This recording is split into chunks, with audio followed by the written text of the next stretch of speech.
ಹರೇ ಕೃಷ್ಣ. ಅಧ್ಯಾಯ 3 ಶ್ಲೋಕ 33.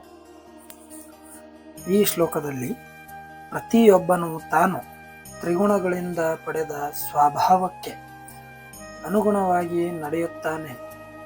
ಆದುದರಿಂದ ಜ್ಞಾನವಂತನೂ ಕೂಡ ತನ್ನ ಸ್ವಭಾವಕ್ಕೆ ಅನುಗುಣವಾಗಿ ಕಾರ್ಯ ನಡೆಸುತ್ತಾನೆ.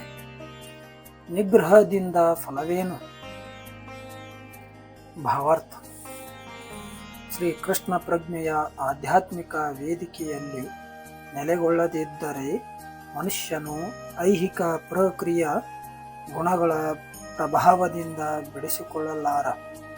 ಇದನ್ನು ಭಗವಂತನೇ 7ನೇ ಅಧ್ಯಾಯದಲ್ಲಿ ದೃಢಪಡಿಸುತ್ತಾನೆ. ಪ್ರಾಪಂಚಿಕ ಮಟ್ಟದಲ್ಲಿ ಒಬ್ಬ ಮನುಷ್ಯನು ಅತ್ಯುನ್ನತ ಶಿಕ್ಷಣವನ್ನು ಪಡೆಯಬಹುದು. ಆದರೂ ತಾತ್ವಿಕ ಜ್ಞಾನದಿಂದ ಮಾತ್ರವೇ ಅತಿ ಉನ್ನತ ಶಿಕ್ಷಣವನ್ನು ಪಡೆಯಬಹುದು. ಅಥವಾ ದೇಹವನ್ನು ಆತ್ಮದಿಂದ ಬೇರ್ಪಡಿಸುವುದರಿಂದ ಮಾತ್ರವೇ ಅವನು ಮಾಯೆಯೇ ಜೀವಿಯಿಂದ ತಪ್ಪಿಸಿಕೊಳ್ಳಲಾರ.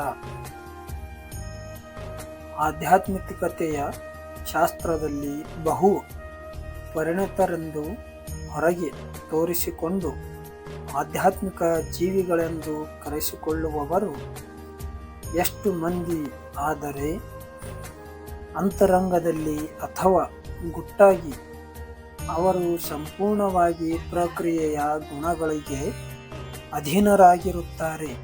ಈ ಗುಣಗಳನ್ನು ಅವರು ದಾಟಲಾರರು. ಪಾಂಡಿತ್ಯದಲ್ಲಿ ಒಬ್ಬ ಮನುಷ್ಯನು ಬಹು ದೊಡ್ಡ ವಿದ್ವಾಂಸನಾಗಿರಬಹುದು. ಆದರೆ ಐಹಿಕ ಪ್ರಕೃತಿಯೊಡನೆ ಬಹುಕಾಲ ಸಹವಾಸ ಮಾಡಿರುವುದರಿಂದ ಆತನು ಬಂಧನದಲ್ಲಿರುತ್ತಾನೆ. ಐಹಿಕ ಅಸ್ತಿತ್ವದ ದೃಷ್ಟಿಯಿಂದ ಮನುಷ್ಯನು ತನಗೆ ವಿಧಿಸಿದ ಕರ್ತವ್ಯಗಳಲ್ಲಿ ತೊಡಗಿರಬಹುದು. ಆದರೂ ಶ್ರೀಕೃಷ್ಣ ಪ್ರಜ್ಞೆಯ ಆತನು ಐಹಿಕ ತೊಡಕಿನಿಂದ ಬಿಡುಗಡೆಯ ಹೊಂದಲು ನೇರವಾಗುತ್ತಾನೆ. ಆದುದರಿಂದ ಸಂಪೂರ್ಣ ಶ್ರೀಕೃಷ್ಣ ಪ್ರಜ್ಞೆಯನ್ನು ಸಾಧಿಸುವವರೆಗೂ ಮನುಷ್ಯನು ತನ್ನ ವೃತ್ತಿಯ ಕರ್ತವ್ಯಗಳನ್ನು ಬಿಡಬಾರದು.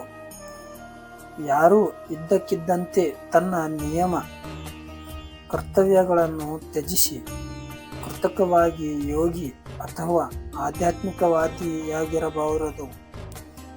ತನ್ನ ಸ್ಥಾನದಲ್ಲಿಯೇ ಉಳಿದು ಹಿರಿಯರ ಮಾರ್ಗದರ್ಶನದಲ್ಲಿ ಶ್ರೀಕೃಷ್ಣ ಪ್ರಜ್ಞೆಯನ್ನು ಪಡೆಯಲು ಪ್ರಯತ್ನಿಸುವುದು ಉತ್ತಮ.